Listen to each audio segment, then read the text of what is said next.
हम बात करते हैं सीओपीडी की। सीओपीडी में ड्रग्स सेम वही हैं और ऑलमोस्ट, पर थोड़ी बहुत चेंज है। सीओपीडी में ब्रोंकोडायलेटर्स हम यूज़ करते हैं सेम वही, बीटा के एगोनिस्ट, मस्करीनिक के एंटागोनिस्ट और थियोफाइलिन्स। स्टेरॉइड्स भी यूज़ करते हैं। थर्ड जो है ना मेन चीज़ वो है एंटीबायोटिक्स। सीओपीडी मेनली क्या होता है, पेशेंट के जो लंग्स है वो डिस्ट्रॉय हो जाता है। एस्दिमा में लंग्स डिस्ट्रॉय नहीं होते, ब्रोंकोल्स बिल्कुल ठीक होते हैं, सिर्फ और सिर्फ ब्रोंकोस्पैज्म के बार बार अटैक होते हैं।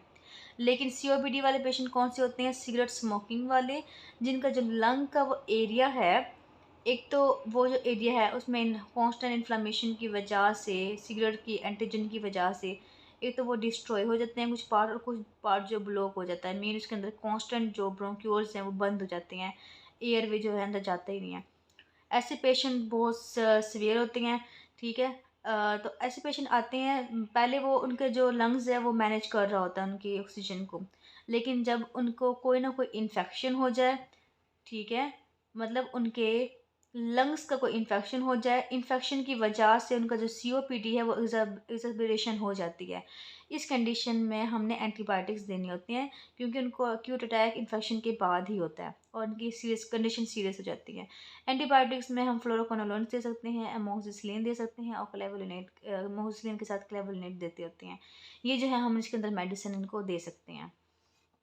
अगर एक पेशेंट आया है आपके पास सीओपीडी वाला एक्यूट एग्जर्सरबेशन, तो हमें पता है कि पेशेंट को जो है वो इन्फेक्शन हुआ है और उसके बाद जो सीओपीडी वो वर्स कर गया है। ऐसे पेशेंट जैसे ही आएंगे आपने ऑक्सीजन दे देनी है, फ़ौरन से हाई फ्लो ऑक्सीजन दे देंगे, साथ हम नेबुलाइज करेंगे एल्ब्यूटारोल से और साथ हम ऐड कर देंगे इप्राट्रोपियम। सो इप्राट्रोपियम जो है वो एंटी मस्करीनिक है या एंटी कोलिनर्जिक कहते हैं। सो ये भी इसके अंदर काफ़ी इफेक्टिव है, तो इप्राट्रोपियम को इनहेल्ड की फॉर्म में ही देंगे।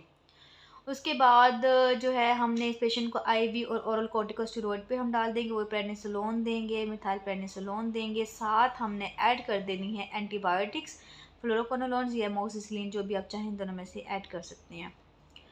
ये हमारी है अक्यूट अटैक के साथ पेशेंट आता है तो हमने इसको इस तरह मैनेज करना है।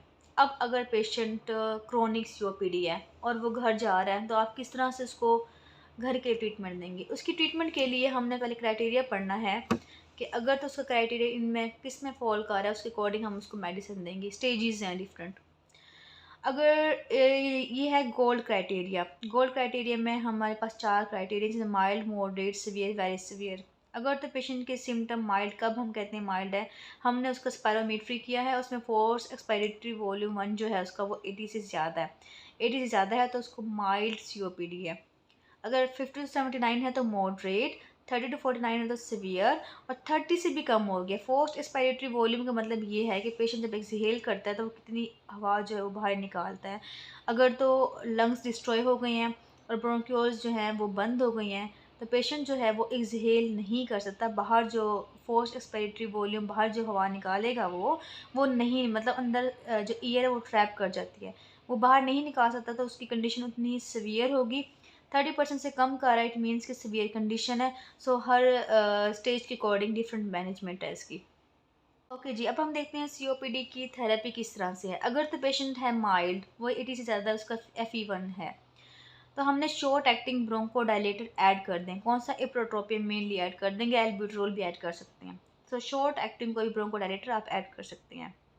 अगर मॉडरेट है, फिर हमने उसके अंदर लॉन्ग एक्टिंग जो है वो ब्रोंकोडायलेटर ऐड कर देंगे। लॉन्ग एक्टिंग में ट्यूट्रोपियम आती है, या हम जो है भी डायग्नोस कर सकते हैं, लेकिन इसमें हम जो मेनली यूज़ करते हैं मस्करीनी की यूज़ करते होते हैं। उसके बाद हम सीवियर कंडीशन है तो हमने उसके अंदर इनहेल्ड कॉर्टिकोस्टेरॉइड ऐड कर देंगे। ठीक है, इनके साथ हमने ये भी ऐड कर देनी है। अगर बहुत सीवियर कंडीशन है तो हम उसको पेशेंट को घर के लिए भी कहेंगे कि आपने घर भी ऑक्सीजन रखनी है, पेशेंट को कांस्टेंट जो है ऑक्सीजन पे रखते हैं घर में, साथ उसकी सर्जरी भी कर सकते हैं। अगर रिफ्रैक्ट्री है, बार बार सीओपीडी हो रहा है, उसको थियोफाइलिन भी ऐड कर सकते हैं और रोफ्लूमिलास्ट भी ऐड कर। रोफ्लूमिलास्ट जो होती है वो भी फास्फोडाइस्ट्रेस की जो है ना वो इनहिबिटर होती है।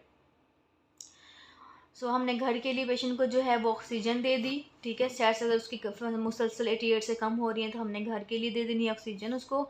साथ पल्मोनरी रिहेबिलिटेशन होती हैं, कुछ ऐसी एक्सरसाइजेज होती हैं जिसे हम कहते हैं चेस्ट की एक्सरसाइजेज होती हैं। ठीक है। सो उस एक्सरसाइज करने से क्या होता है कि पेशेंट की जो कैपेसिटी है लंग के अंदर उसको इनहेल करने की वो इम्प्रूव कर जाती है। वैक्सीनेशन करवा देंगे निमोनिया के ख़िलाफ़, नमूनिया हो गया, इन्फ्लुएंज़ा हो गया, इनके अगेंस्ट जो हम वैक्सीनेशन करवा देंगे ताकि पेशेंट को नमूनिया ना हो। अगर नमूनिया हुआ तो सीओपीडी बहुत वर्स कर जाता है। इसके अलावा पेशेंट अगर स्मोकिंग करता है तो स्मोकिंग इनहिबिशन जो है वो सेडेशन करवा देंगे। अगर पेशेंट की फिर भी इम्प्रूवमेंट नहीं होती तो हमने लंग वॉल्यूम रिडक्शन करवानी है बाय सर्जरी या बुलेक्टमी।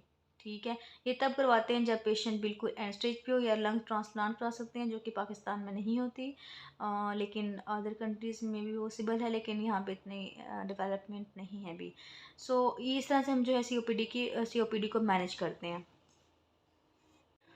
आपके जो रेस्पिरेटरी का ट्रैक के जो हैं क्वेश्चंस वो मेनली एस्थमा से हैं या सीओपीडी से हैं। अगर मैं बात करूँ दोनों में से तो एस्थमा के जो क्वेश्चन है वो ज़्यादा आए हुए हैं और सीओपीडी के इतने ज़्यादा नहीं आए हुए। एस्थमा के भी जो अक्यूट अटैक है उसके क्वेश्चंस आपके पास्ट पेपर्स में बहुत ज़्यादा दिए हुए हैं, तो उसको आपने याद करना है अच्छे से। और उसके अलावा जो ड्रग्स हैं, ड्रग्स की आपने क्लासिफिकेशन अच्छे से करनी है। इसके अलावा जो है ब्रोंकोडायलेटर्स क्या होते हैं, ब्रोंकोडायलेटर्स कि क्या मैकेनिज़्म ऑफ एक्शन होता है, थियोफाइलिन्स क्या होते हैं, उनका मैकेनिज़्म ऑफ एक्शन क्या है, और थियोफाइलिन्स का साइड इफ़ेक्ट क्या है, सब कुछ ही करना है।